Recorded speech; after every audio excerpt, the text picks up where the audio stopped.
हम लोग प्रतिवर्ष इस पुण्य तिथि को स्मरित रखने के लिए इसे कभी भुला न पावें, इसलिए अपने नौनिहालों को स्मरित करते रहें, बताते रहें यह तिथि देश के लिए क्या महत्व रखता है।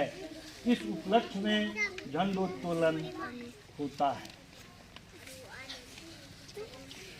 यह त्योहार, राष्ट्रीय त्योहार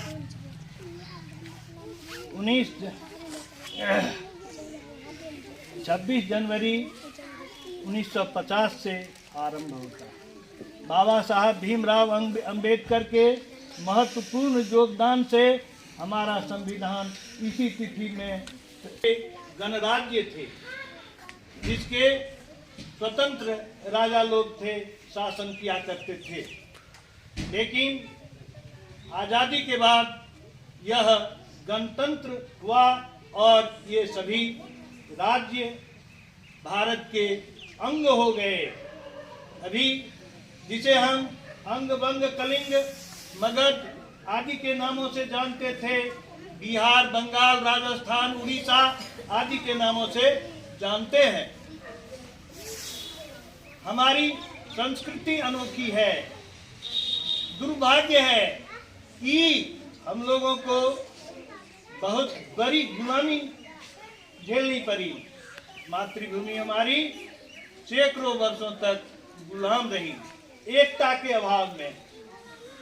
हमारी संस्कृति दुनिया की समुन्नत संस्कृति है। हमने विश्व को शांति का पाठ पढ़ाया है। विश्व बंधुत्व की बात हमारे ऋषियों ने कहा है। यह देश दुनिया का अनोखा देश है। इसकी सभ्यता, इसकी संस्कृति समुन्नत है, जिसकी रक्षा करना ही मातृभूमि की सेवा मानी जाती है। हम भारतवासी अपनी जन्मभूमि को मातृभूमि कहते हैं। हमारे यहाँ माता का सर्वोपरि महत्व है, सर्वोपरि स्थान है। हमारी मातृभूमि ने हमें जो दिया, यह उपदान अन्य किसी देश की जन्मभूमि ने नहीं दे पाया। हमारी संस्कृति ऋषि मुनियों की संस्कृति है, जिसकी सुरक्षा हमें करनी चाहिए। हमारे देश के ऊपर विदेशियों की शक्ति हावी रही और वे अपनी संस्कृति को लादने का प्रयत्न कर रहे हैं, जिसका हमें प्रतिकार करना चाहिए और हमें अपनी संस्कृति को बढ़ावा देना चाहिए, उसे जानना चाहिए।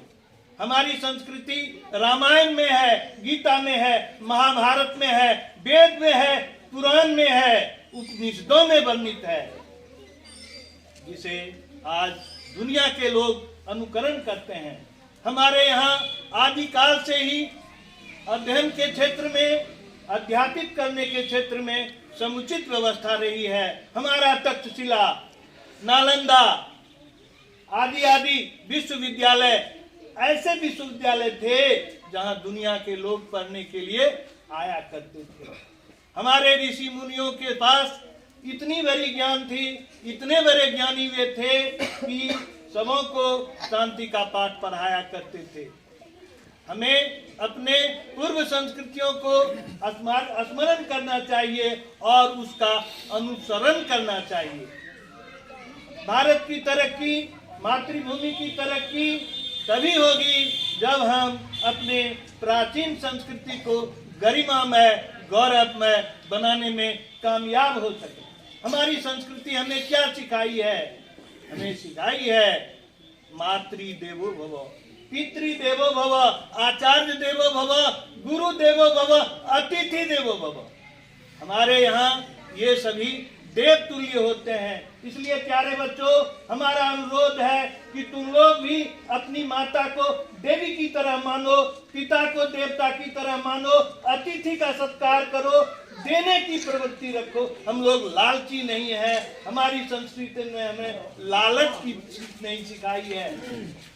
कहा है, उपनिषदों की यह पंक्ति है कि देयम देना चाहिए। किस तरह देना चाहिए? दिया देयम संविदा देयम, विवेक पूर्वक दान करना चाहिए।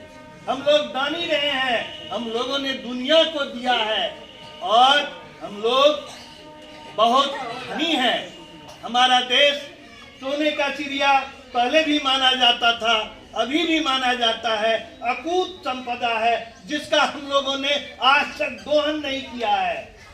प्यारे बच्चों, हमें गौरव होनी चाहिए कि हम भारत की धरती पर जन्मे हैं और भारतवासी हैं। देखो दुर्भाग्य है कि हमारे ऊपर पाश्चात्य देशों की संस्कृति हावी हो गई, अभी भी है, जिसका हमें प्रतिवाद करना चाहिए। हमें अपनी संस्कृति को समझना चाहिए।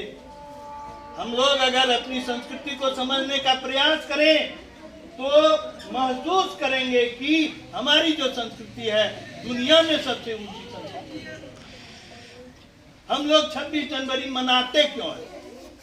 होता यह है कि अच्छी अच्छी बातों को समय के अंतराल में हम लोग भूलते चले जाते हैं और बिल्कुल भूल जाते हैं